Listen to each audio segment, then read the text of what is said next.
Are we live? Yeah. What's going on, everyone? Am I audible? Am I audible? Welcome back to the channel. This is Real Reds Talk Unfiltered. Nothing at all off the table. It's going to be a relaxed... the conversation's going to blow wherever it was. We was talking about Victorian times before we went live.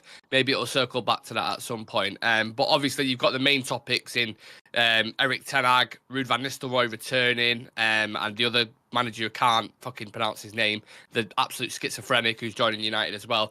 McClaren, McCarthy, and Cole. What's going to happen with the rest of them? Sancho, Greenwood to Marseille. David Ornstein put out before. Mainu's first start for England this weekend. So there's quite a few things to get into. We've got the urban Shakespeare alongside us, who hasn't brought a poem, which we're absolutely devastated by. Do you want to tell the viewers why you haven't brought a poem, Adam?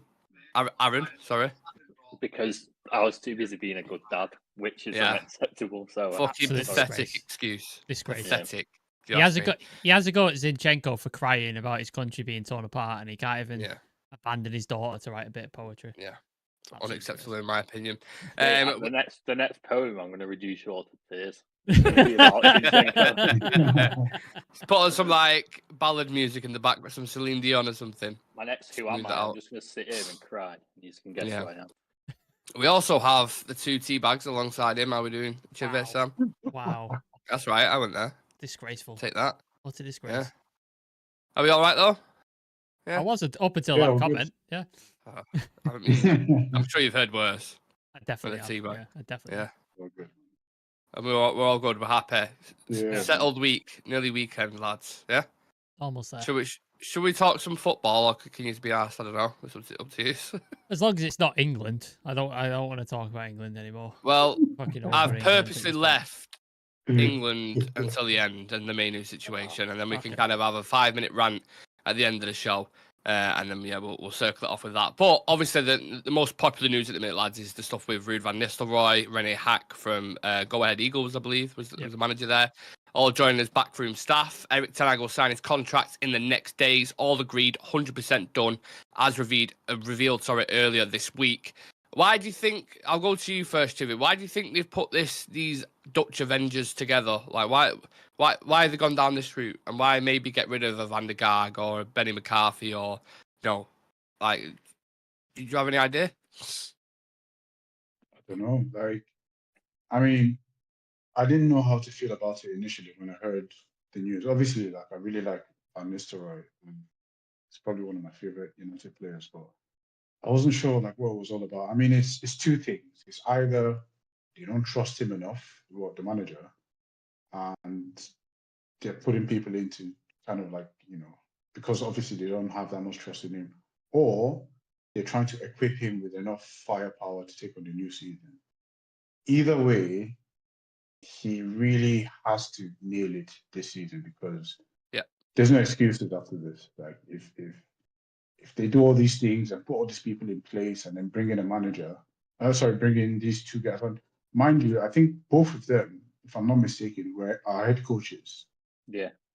And they're coming to be his assistant. So I think they're just bringing a little bit more firepower. But what it means to Ten Hag is that he really has to nail it now, because if he doesn't, I can see a situation where he goes and then either Ruud gets the job or this other guy who I've never heard of gets the job. At the same time, I don't really know that much about the Van der Gaag. All I know about him, Van der Gaag, is that he drives a McLaren or some expensive sports car. Is that euphemism? No, he does. I would say because Steve. Never mind. Go on, continue. All right, no, I get it. No, but he does. He drives like a super expensive like sports car. I don't know what it is. And that's so random. How do you know that? But I don't know. Like, I don't know anything about Van. I just know he's United's second. I don't. Know anything about his input. What do you know about him? Do you know anything about him? No, to be honest with you, I didn't even know he had a fucking car until 2 minutes ago. So. I saw that. Yeah, it was like you know some of these. It was like one of them videos where it's like players arrive in Carrington and then this guy comes in his Audi, that guy comes in Bentley, and then Van der Gaag fucking pulls up in like a McLaren or something. Flex, bro. Why not? You got the money. I was like, what? Yeah. So I don't know. Maybe it could be one of two things.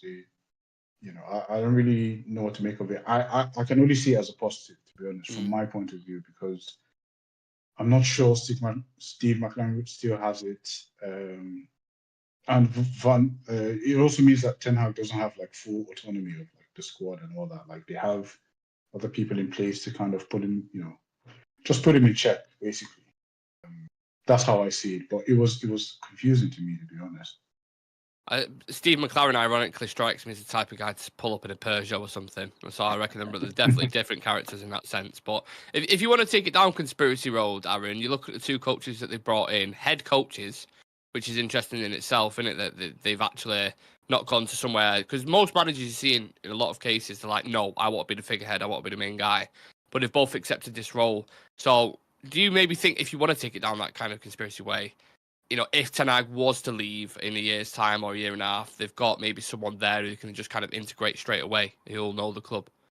Yeah, well, the other guy from Go Ahead Eagles, I don't know much about him, but when they broke the story about Ruud a few days ago, I put in the group chat, if you remember that, kind of feels like an apprenticeship maybe for Ruud. So, he's managed, but not what we'd call like the elite level, the Premier League or a big club outside of Europe. So yeah, I think he's kind of coming in, and it could potentially be that you learn a bit more of your trade, be around a big club, how a big club works, obviously from a management side, and then maybe if Ten Hag doesn't work out, because we all know they had doubts because they spoke to other people, so he's not like, whether they say he's the man or whatever. I find that hard to believe whether that he is Ineos' preferred man. So I feel like it's kind of covering their own backs. And then, like my mate made a good point that if it was to happen and Ruud was to take over, it would kind of be like you'd get a bit of a free pass for a while, like Ollie did. Ollie, yeah, I was going to say about Ollie all over again, isn't it? Yeah. So I kind of have the feeling that's why they brought Ruud in. And the other guy, like I say, I don't know nothing about a video. All I've seen was a video an hour ago of him absolutely rinsing one of his own players. So maybe they go for a good cut back. Ruud would be very close to the players, and then if they need a bollocking, they've just lost 4-0 to fucking MK Dons in the League Cup. Then it's like, go get this guy in there and let him fucking fire away. I don't know.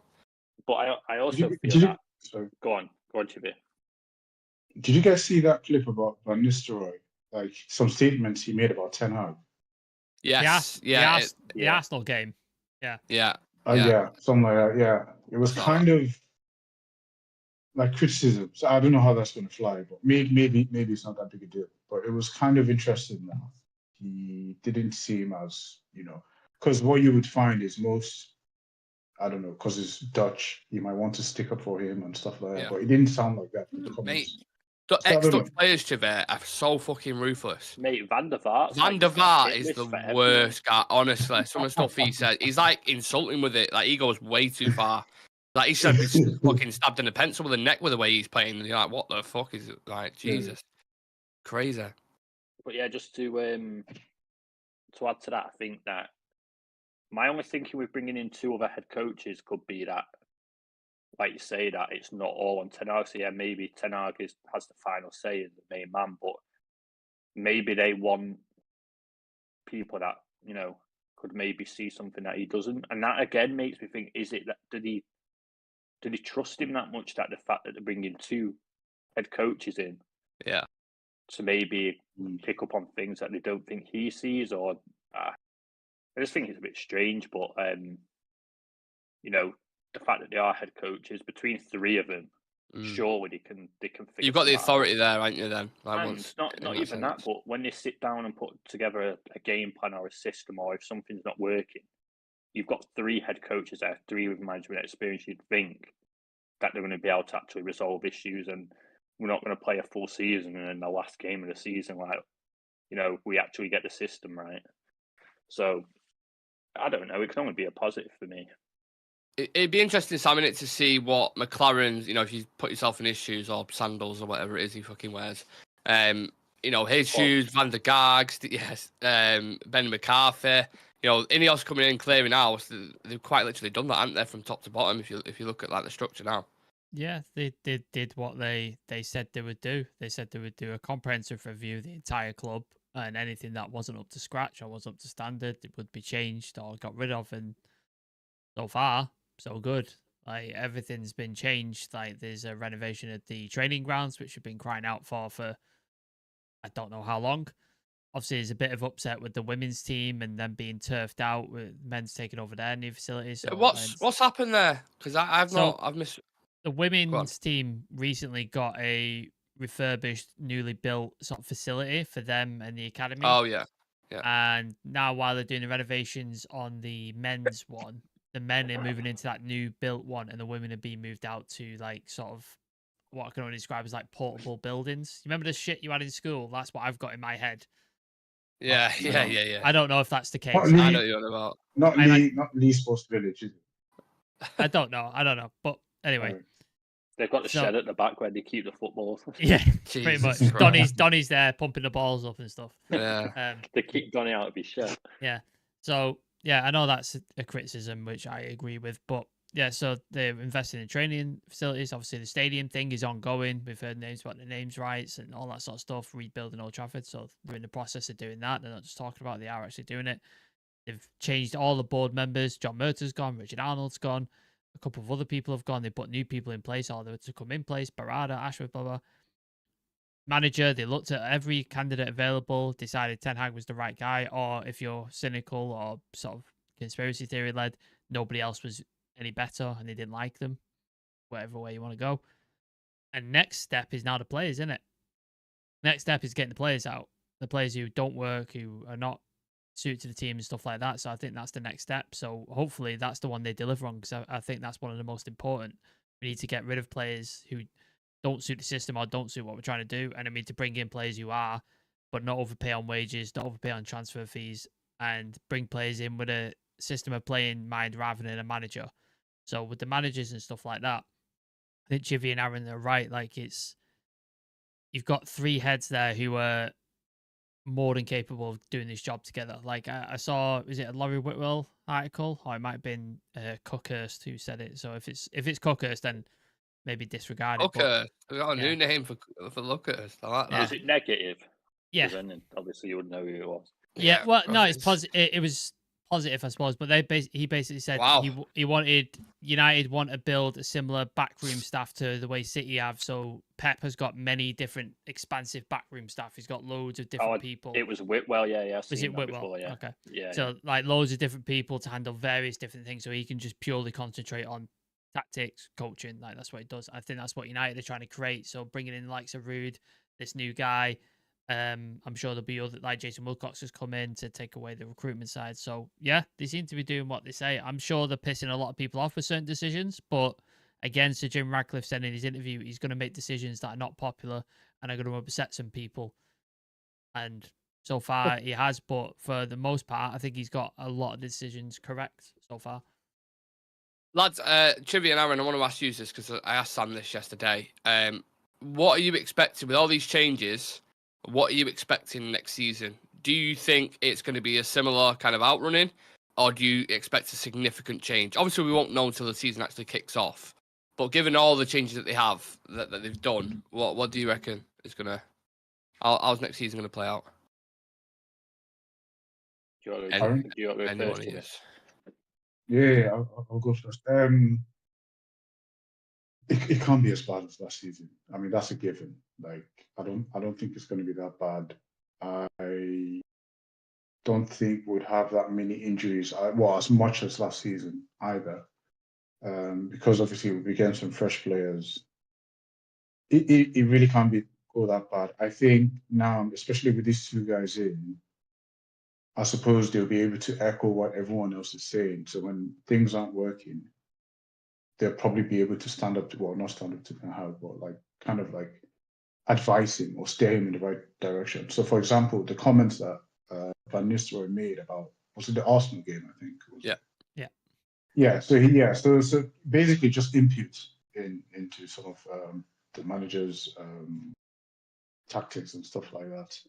The only thing is one of those things. It's one of those cliches where it's like too many cooks spoil the cooking or something. Yeah. Too many cooks spoil the broth. Yeah, so it might be way too many people. I mean, two head coaches.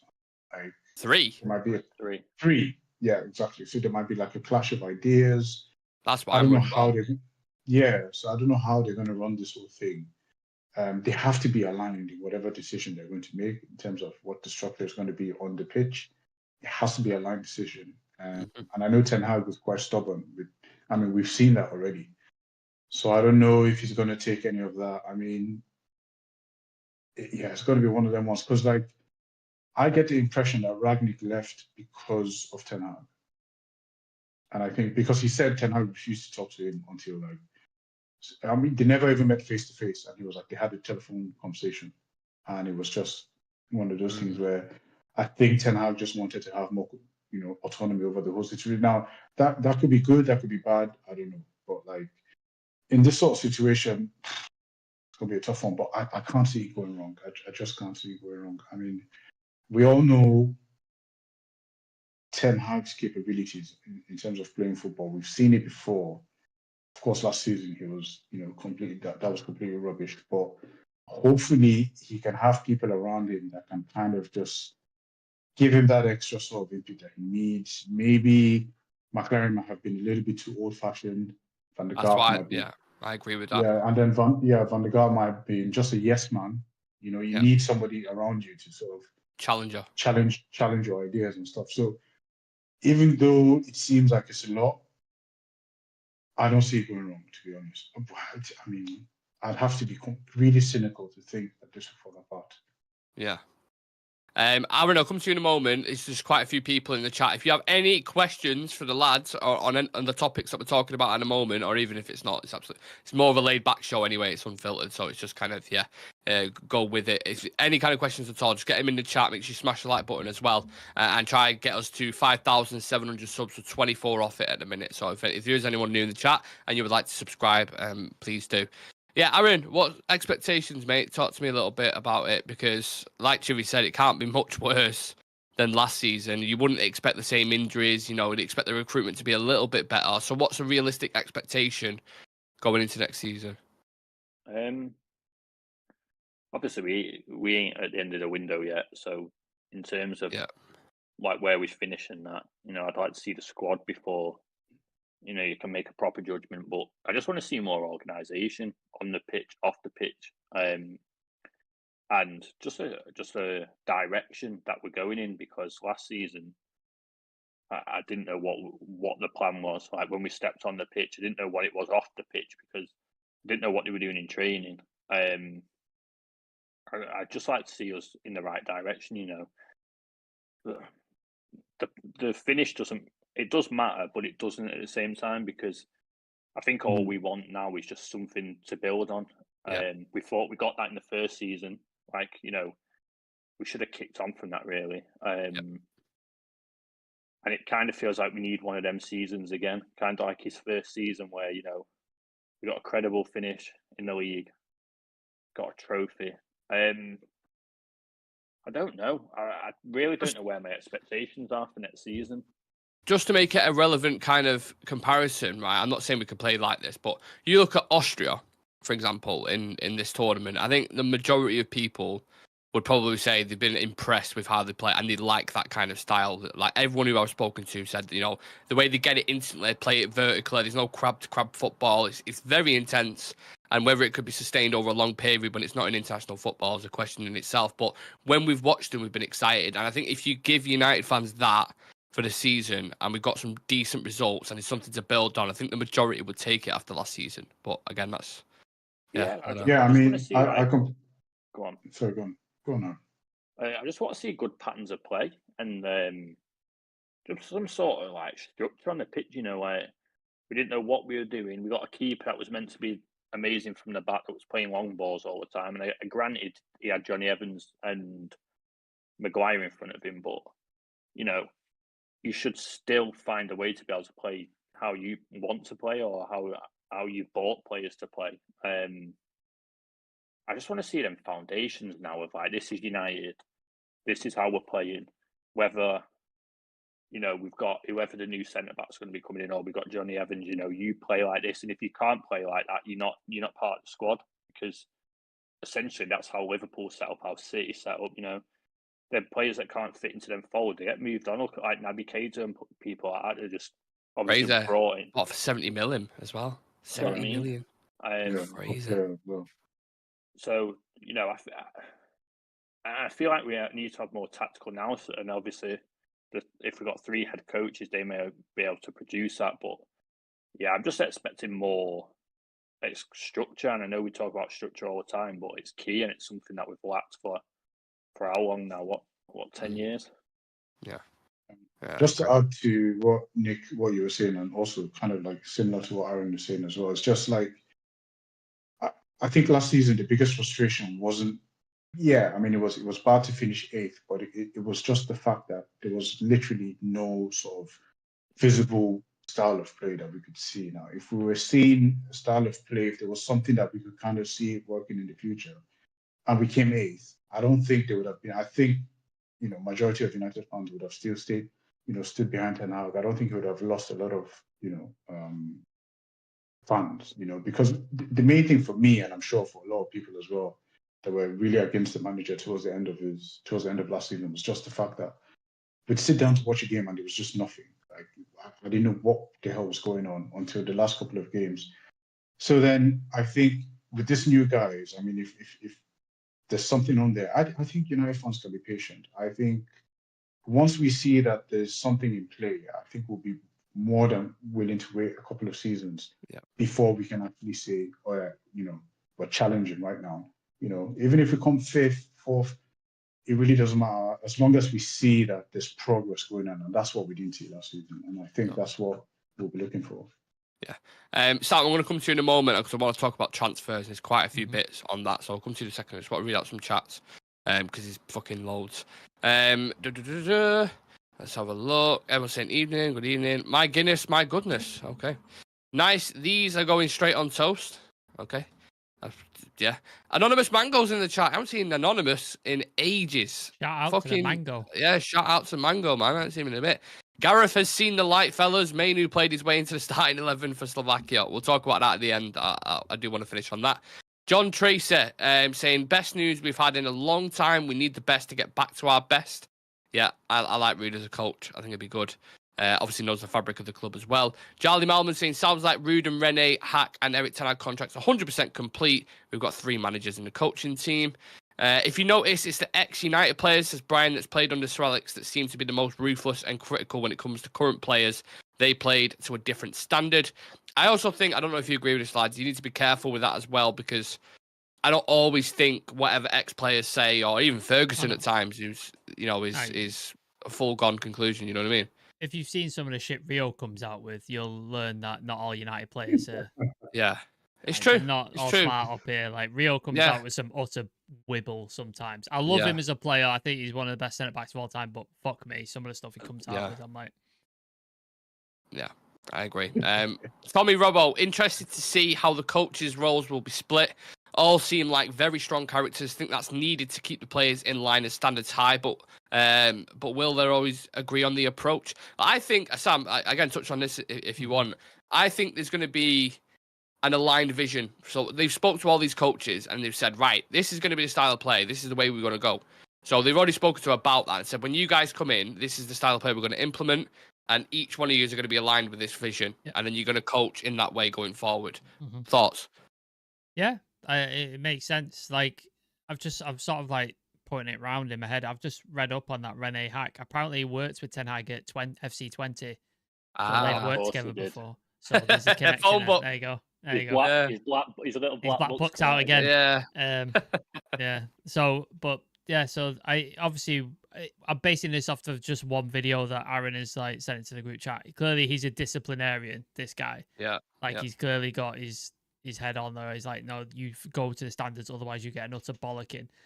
And then I think a lot of players, especially like the Ronaldo types or the Casemiro types or the Varane types, I don't think they respect Ten Hag that much, because obviously they've won a hell of a lot in their careers, and they're kind of like, I've won Champions Leagues, mate. You've not won one of those. You've won a Dutch Cup and a Dutch League, like.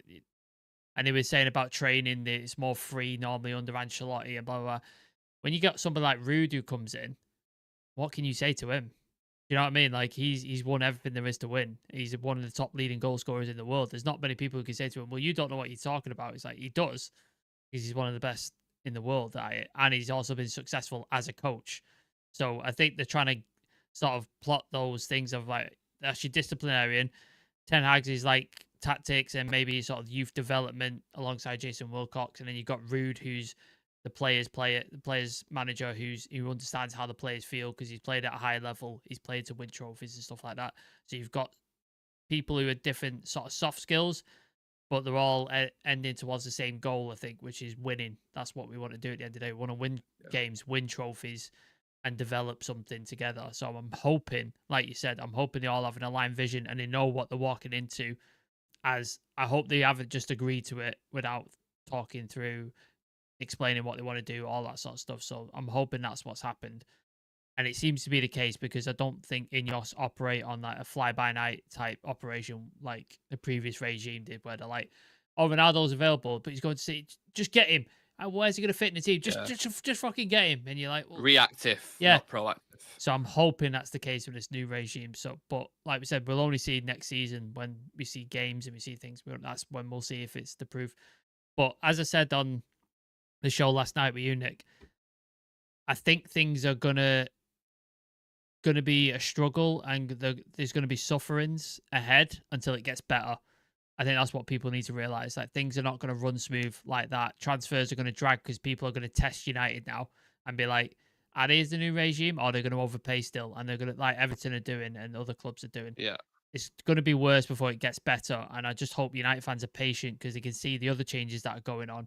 This is not just words like John Murta was saying and stuff where they were like, no, it's a different regime now, it's different. And then we just saw the summer, it was the same shit. So I'm hoping United fans are patient. I think most of us are, as long as we have something to cling on to, like Chivy mentioned. I just hope it doesn't turn into fucking, like Newcastle with Eddie Howe and Jason Tindall and all the memes that come out that he's just like his best friend ever and anything he's done, he's got his back. And I just don't want it to turn into that kind of three guys who are on the, the touchline who are kind of, I don't know how that dynamic works. Maybe that is the future. Maybe they'll start twin coaching or having like, I don't know. I don't know. I think you forget though, like Steve McClaren was the manager. You know what I mean? Like he was a head coach. Yeah.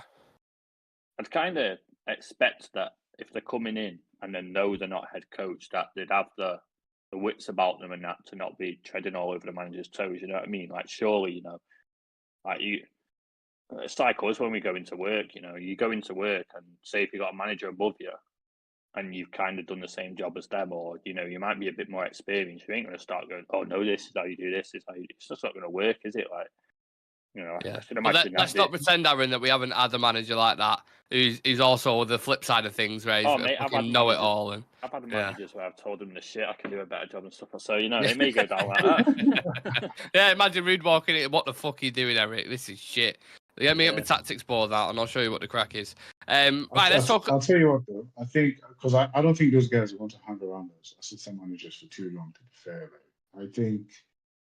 I think they would have ambitions of their own. Maybe in the next couple of years. I don't think they're just going to sit there and be, if Ten Hag lasts a couple of years, to be fair. But I think the way I see them, I think they're people who would want to go on and be, head coaches themselves. I'm even hearing that Van der Gaal also wants to be a head coach, or he wants to. Yeah, he's done it before. He's been a head coach before, so he's also been a head coach and become an assistant. Okay, so it's one of them ones where I don't think these guys are just going to sit around for a while. I think they might be eyeing him, and I think this probably would be like Ten Hag's Luke Shaw moment where Brandon Williams is performing and then he knows he has to step up to it. Honestly, because I think they'll put him on his toes, without even knowing, without realizing it. Yeah, and just to pick up on something Sam said earlier about I know the moment is kind of gone now, but when you were talking about the players, talking about what was happening under Ancelotti and stuff like that, I would understand people's concerns if we were playing really well and then you had people talking about, we used to do this before and, but then in a situation where it's total chaos, I don't think there's anything wrong. Yeah, exactly. So there's nothing wrong with them saying, listen, when we did this, it worked like this.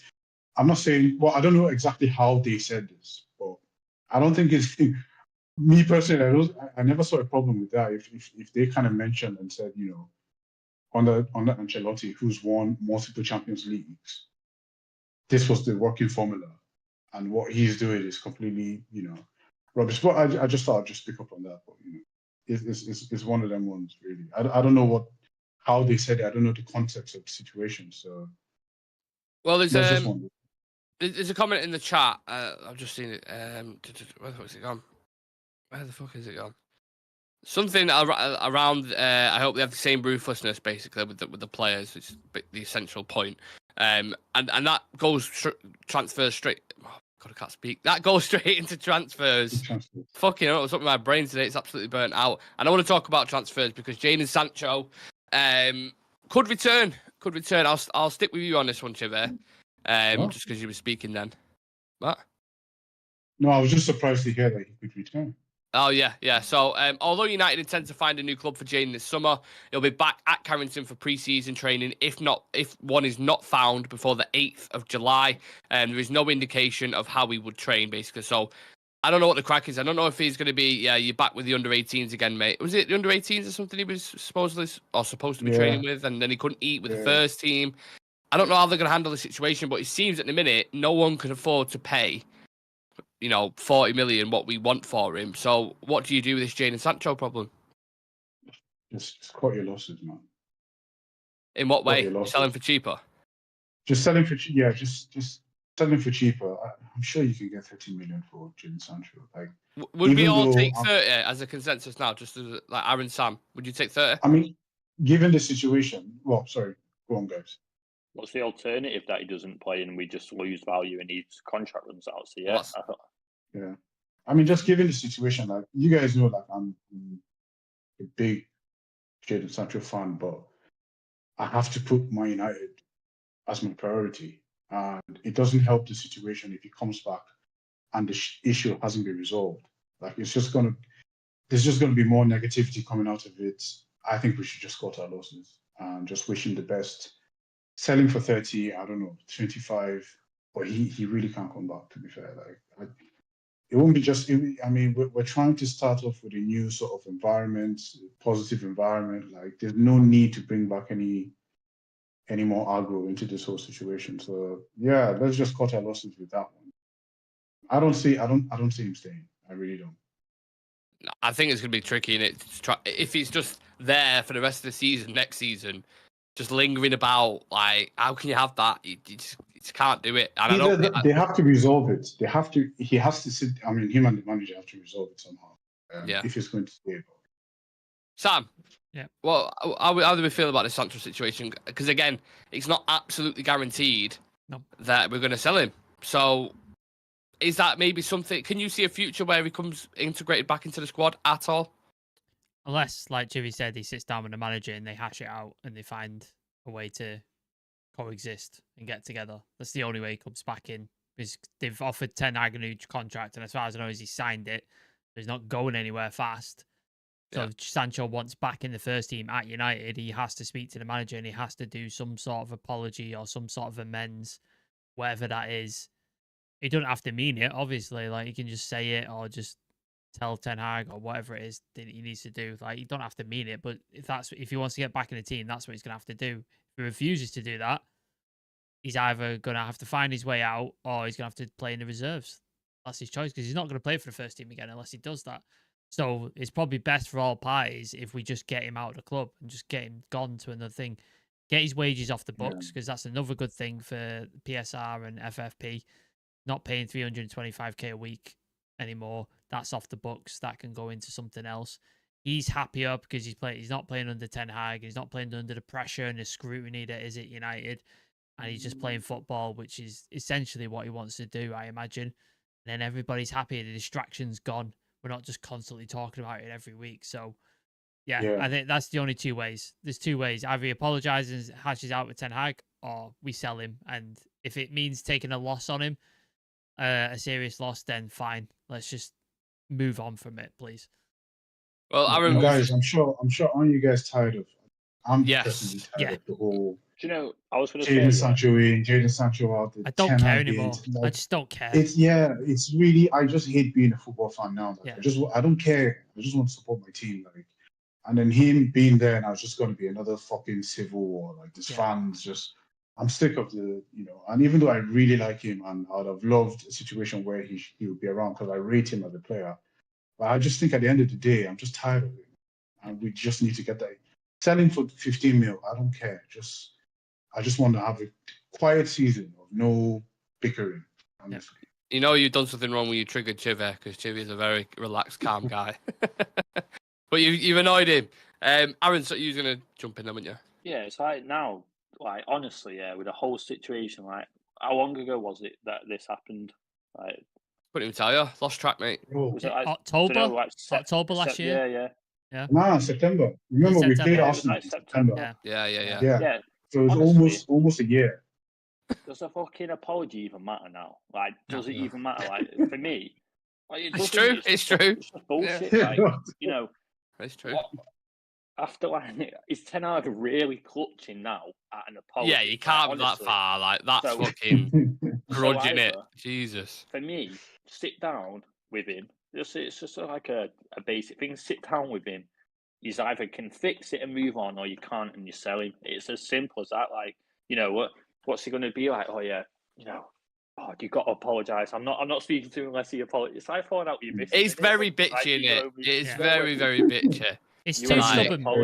But both of them, like, we know Ten Hag is stubborn. Like, tactically, in his methods, in the way he speaks, he's stubborn on everything. So we know he's not going to back down. Like, we know this. And Sancho is clearly very stubborn as well. So it's just, you're not going to, nobody's going to, like, move an inch. Like, they're just going to be here forever. So it's just, you literally just have to. We was just talking about the three managers then. Maybe that could help. I don't know. Maybe. Have a chat with Ruud. Maybe, work with this coach, see how you get on, blah, blah, blah. So and Ruud's going to go in. Jadon's asked me to say sorry to you. Yeah. Don't shoot the messenger, Eric, but Jadon's asked me. So, yeah, that's one issue that we've got on our hands. Another completely separate issue is, so again, Sam, I mean, how many times have we fucking discussed Mason Greenwood at, like, different clubs? It's been clubs in Spain, so Barcelona, Atletico, then it's been Juventus, then it's been Dortmund, then it's been Lazio, and now Ornstein's reported that Marseille are exploring a deal to sign him, basically, and talks are at an early stage. But this is another one where, again, not guaranteed he's going to be sold, is it? This, again, same deal. The scrutiny and the media eye that is going to be on United if he stays is just going to be another level. Like, with Sancho, it's going to be fucking ridiculous, but with this guy back, it's just going to be like, I know there's people in the chat who want him back. I know there's people on the Instagram and stuff. I'm not here. I don't want to argue about morality and all this bollocks, like, because I'm just sick. That's another thing we're tired of as well. I've said my opinion multiple times. I'm fucking done with it. I'm sick of arguing about it. If you want to support him, you fucking go ahead. I don't care anymore. But the media scrutiny is just going to be directly on Manchester United if he comes back. Every time he's on the bench, every time he plays a game, the away fans, is never going to go away. It will never go away. And it's just best for him and his career and for United for him to just go somewhere else. If we can get 30, 40 million for him, it's all profit. He's an academy prospect.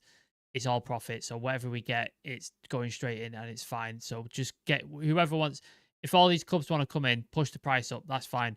Just get him gone to somebody. But it seems like we're being lowballed by everyone, though, at the minute. But they know the baggage that comes with him. They know that United are desperate to get rid of him. Like, they know that because they know in no world that he can be brought back without an absolute shitstorm coming their way. And they know Ineos wants to avoid that. So, of course, they're going to lowball him. Like, that's the way it is. So, we're just going to have to, again, cut our losses on it and just be like, look, just get him gone, get the money in and just move on. Because then literally next season, you don't have the distraction of Greenwood. You don't have the distraction of Sancho. You're rebuilding your team. You brought people in and everybody can just focus on, okay, let's build this team. Let's step up. Let's do all these things. They're gone. They're playing in their careers. And it's all like everything's sort of much better from like a fan's point of view. Because if it goes on, that's all you're going to hear for the rest of the season. oh, is Greenwood going back in team? Oh, why is Sancho falling out with him? He was kicking a bottle at training. You're just like, oh God, I don't want this anymore. Yeah, that's Just the let me kind of watch a shit. game and enjoy a Yeah. game. That's all I want, please. Yeah, that's the kind of shit Yeah. I'd love to come to an end at United, because that for the past 10 years has been one of the most annoying things. Just the stupid fucking. I remember, I think it was the Daily Mail who put something that Onana. It was after Onana made a couple of mistakes in Champions League, and you guys will remember this. He dropped And his he put a keys. picture, dropped his keys. Yeah. Oh, he couldn't handle his keys, and he dropped. He's just like, Why? do you really need this kind of shit? Like, you're supposed to be fucking journalist. It's Honestly, like all those little tweets, reports state that blah blah blah. You know, like Yeah. the words were exchanged between. Like, I'm sick of it. Absolutely, I'm just tired. Like, I just want a season with no distractions. I know it's Man United. I know we're always going to be in the news, but like, come on, like it's getting ridiculous now.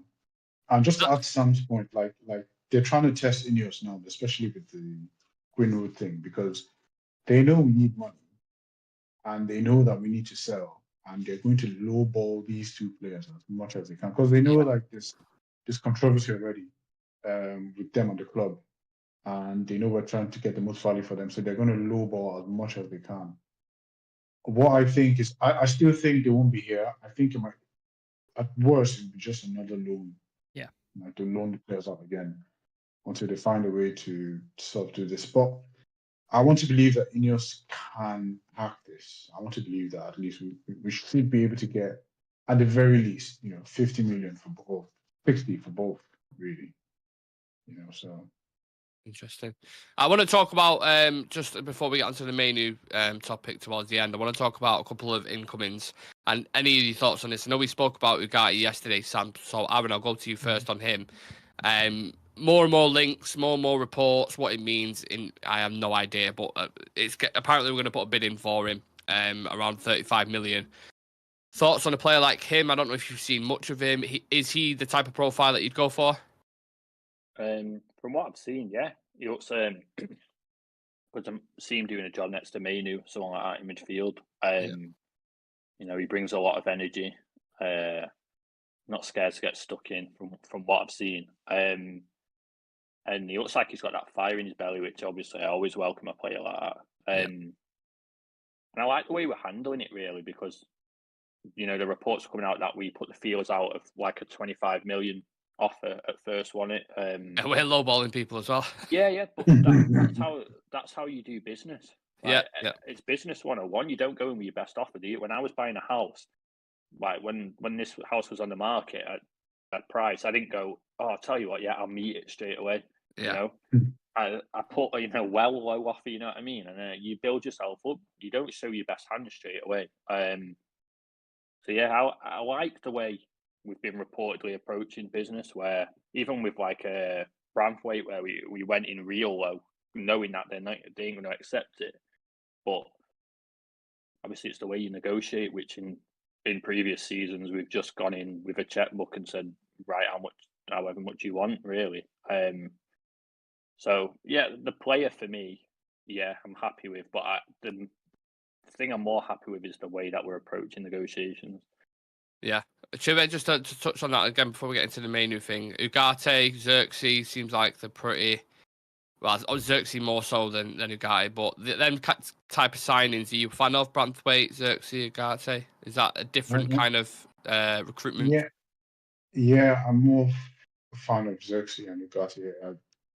The Branthwaite thing, I don't know, I just get Harry Maguire vibes. Just to have, I don't.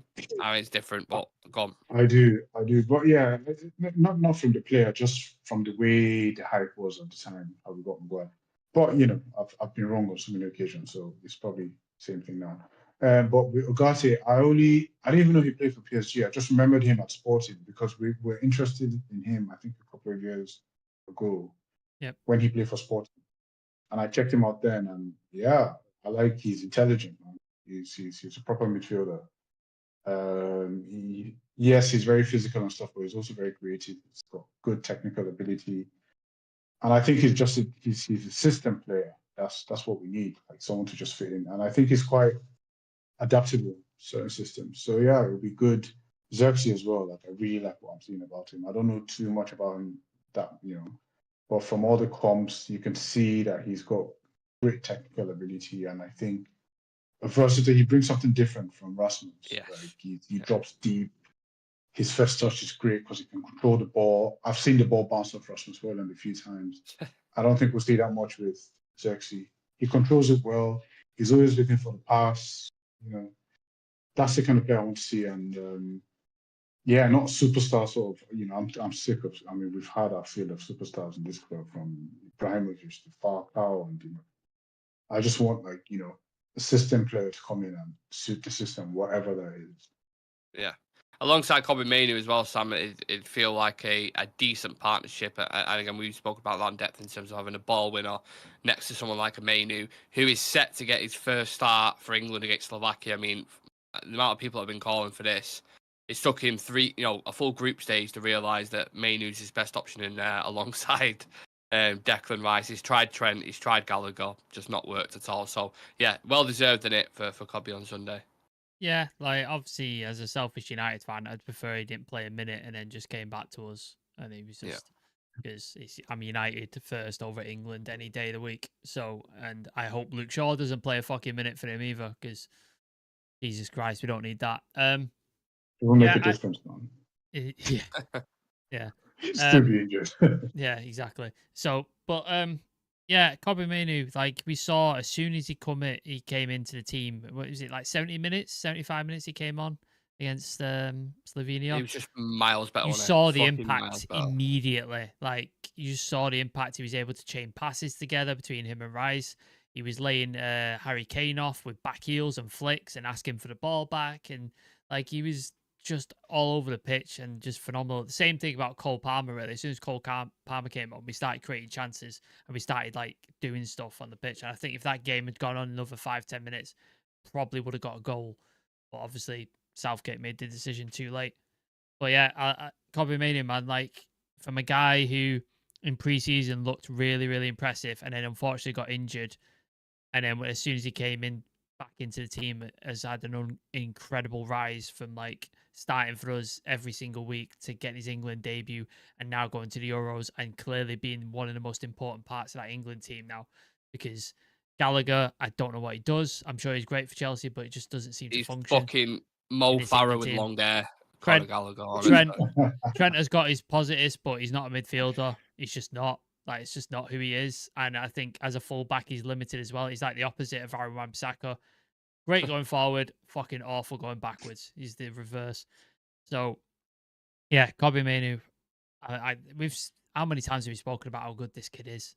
How many times have we done it? If everyone can see this thing with Mainoo, and the fans have been saying it, and I know you shouldn't always listen to fans because some of them talk fucking nonsense, but if everyone has been saying the exact same thing about Foden on the left-hand side, about Mainoo in the midfield, about Kane dropping deep, there's no runners next to him, surely he can fucking see that and make amendments. Surely. Do you know what annoys me? Like, he clearly saw that. He clearly knew there was something up. And what did he decide to do? He replaced Trent with Conor Gallagher. Like, that's your fix. That's like, such how's a Southgate that a fix? player. It's a Southgate move. Like, it's so ridiculous. Player. It's like, you've got these clear problems and you've got, I know what'll fix it. Take Trent out and put Conor Gallagher in. Yeah. Like, he's not bold enough. Do you know what? He's not bold enough. No. That it made it all the blame on Trent, and it's like, mate, so many more issues. No. Yeah. No. Yeah, he's not bold enough, to make those tough decisions, and that's just what he is.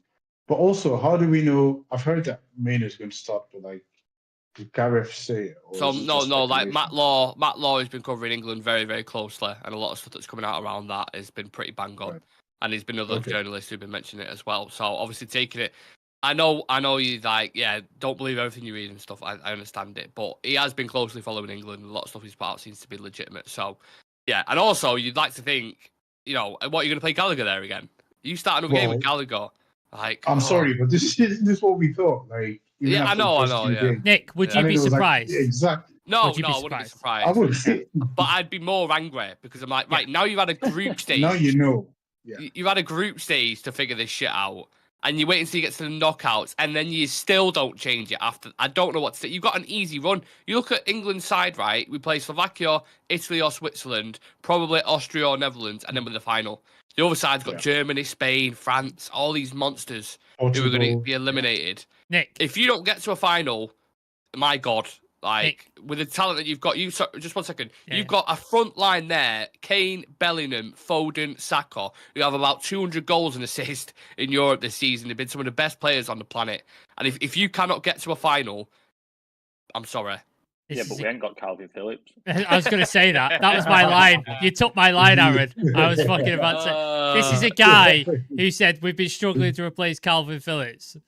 Like, come on. Like, honest to God. The guy who's been dropping stinkers all season. If Ten Hag would have come out and said something like that, we would be losing our fucking minds, man. Yeah. We would losing it. Like, just saying, like, honest to God. Yeah, we haven't got a replacement for Fred or something. Yeah, maybe. like- No, that'd be him saying like, "Oh yeah, but we ain't got McTominay." Yeah, we haven't got a replacement for Donny. Yeah. It's just, there's a big Donny hole in the team. I don't know how we fill it. Ridiculous. You know what I don't get with the situation is like, I feel snide on Trent. Like he's been made a scapegoat. That you put him in midfield, it ain't his obviously position. And then the only analogy I can think of is like, it's like putting a quarterback on the pitch and having no like wide receivers. If you know anything about NFL, so obviously that will get the ball thrown to the wide receiver who will make the runs. Mate, you've got a negative team. You've got a striker that drops in that don't run in behind. Yeah. You've got someone on the left that comes to the centre. So Trent gets the ball and he's, his main thing in midfield is his passing range. You can spray the ball around. Yeah. Mate, everyone's stood on top of each other. He's got Harry that. Play it to feet. Play it to feet. And the only route out is Saka, and all the defenders know that. So they're like, we'll just double up on Saka, and then we'll shut that shit down, and it's over. Like, it's game over. There was one bit in the first game, and I can't remember if it was Trent or Kane that played the ball to Saka out on the wing, and he was running. He had three guys. Like, Exactly, that's what I mean. They're like, we know the outlet. Mate. We know the outlet. Yeah. Like, they're going down the right, so let's just shut that down, and fine. Just to finish on this, lads, what have your thoughts been of the Euros? Right. Well, England, you not enjoyed it? The rest of it, yeah. No, I enjoyed the rest of it. The actual tournament in itself. Georgia, man. When it started, I am a Georgia fan. I fucking love watching Georgia. What a fucking team they are to watch. They played fucking phenomenal last night. Absolutely. Phenomenal. Yeah, all heart, all bravery, just going for it. No matter what the fuck's going on in front of them, they just were like, we are winning this game and we're fucking going for it. Kvaratskhelia, what a fucking player he is. He's a pure footballer, mate. Like, I love watching Georgia, and I hope they fucking go all the way to the final. I really do. Them against Austria in the final, I would... That's sign me up, man. Sign me up. Do you guys, obviously going into the tournament, obviously you pick teams up along the way that you kind of like start following. But going into a tournament, do you ever have like a country that you always follow as well? Because obviously England are going to be shit. So I always have a backup team, or I always have teams that I've always liked growing up. You know what I mean? That I feel like I have some connection. Yeah, I picked Austria. You guys have that. I picked Austria because Ralph Rangnick was managing him, and I fucking love Ralph. Me and Nick like Ralph quite a lot. So I was like, let's pick it. They got Sabitzer in there as well, former United guy. So I was like, let's go. I was like, right, I'm going with Austria this thing. And then Georgia have just come along, and I've just kind of fell in love with. They're like the Morocco of like the Euros. That's kind of what's happened there, and I've just fell in love with them, I think. Mine was always Netherlands. Go on, Joey. No. I was just saying the small teams have saved us, like have saved the Euros, because I mean, I think in the first round it was exciting, but then now it's just like dead. Like France has been. They've been underwhelming, haven't they, France? Yep. Yeah, they've been underwhelming. Italy been shit. Even, Portugal been Italy, shit. Belgium, all of them. Like, and I still don't understand how Roberto Martinez is the manager of Portugal. Like, I've never rated him at all. I don't get it. Maybe I was fighting relegation for 5 years with Wigan, and then they eventually went down. Honestly, I really don't understand that. And then what's his name as well? From Wigan to Belgium, it's fucking. Exactly. It's fucking. And then Deschamps, golden generation at Belgium, and he failed with him, and now he's got a golden generation at Portugal, and he's failing. And he's just fucking up. And look at So it's a bit underwhelming, but thank God for like Georgia and even Albania. I watched them play game against. Yeah, the game against, I think, was Spain's B team. Yeah. And they play, yeah, even then, like, they played really, really well. They played organized and all that stuff. So, yeah, the small teams have kind of saved the tournament. Definitely. The big boys, all of them are just, And even Germany slipped up.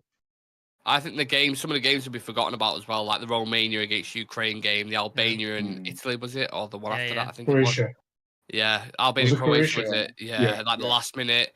There's been loads of really good games that I've enjoyed it. And I wouldn't be surprised if someone isn't like a Brighton or someone, I know they've got a new manager now, but a team like that, if they're not looking at the manager of Georgia at the minute, because the way he's got them set up, them players are like fucking work at JD part-time. You know what I'm saying? Like, they're not even, half of them are fucking... Their midfielder, I think I can't remember his name, the midfielder, he's in his first ever season of professional football in the second tier of the French league. Crazy. And he's fucking He's dominating. 35. No, he's like in his 20s. I think he's like in his 20s, and he's just dominating like fucking Portugal. Like, it's insane. Like, fucking insane.